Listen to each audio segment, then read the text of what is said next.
तो हम शुरुआत करते हैं संविधान के कुछ इंपोर्टेंट क्वेश्चन से। पहला है संविधान सभा का गठन जुलाई 1946 में हुआ।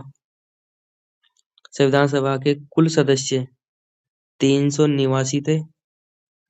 संविधान सभा की पहली बैठक 19 दिसंबर 1946 को हुई थी।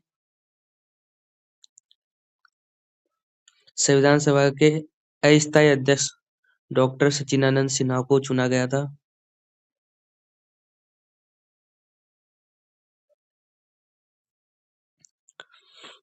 अगला है संविधान सभा के स्थायी अध्यक्ष डॉक्टर राजेंद्र प्रसाद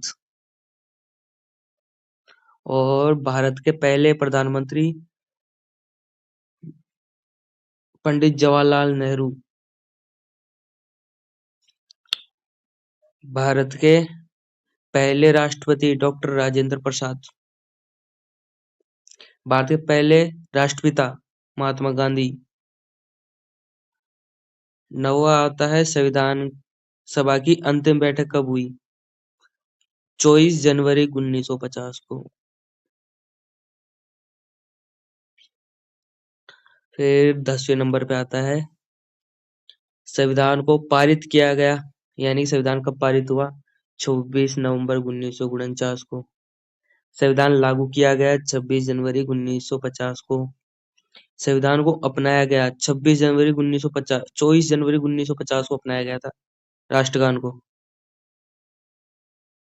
सॉरी राष्ट्रगान को अपनाया गया 24 जनवरी 1950 को।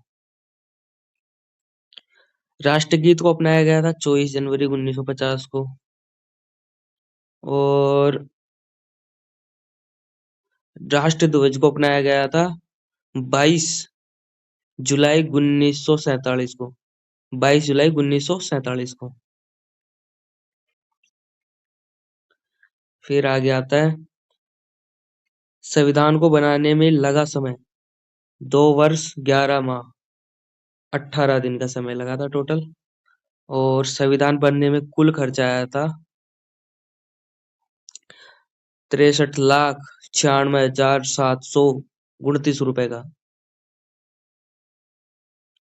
संविधान में भागों की संख्या 22 थी। संविधान में अनुच्छेदों की संख्या 365 थी, यानी 395 अनुच्छेद थे। फिर उसके बाद में आता है संविधान में अनुसूचियों की संख्या कितनी थी, यानी कि 8 अनुसूचियां थी उस टाइम पे जब संविधान निर्माण हुआ था, लागू हुआ था संविधान जब। भारतीय संविधान के पिता किसे कहा जाता है? डॉक्टर भीमराव अंबेडकर जी को संविधान का पिता कहा जाता है।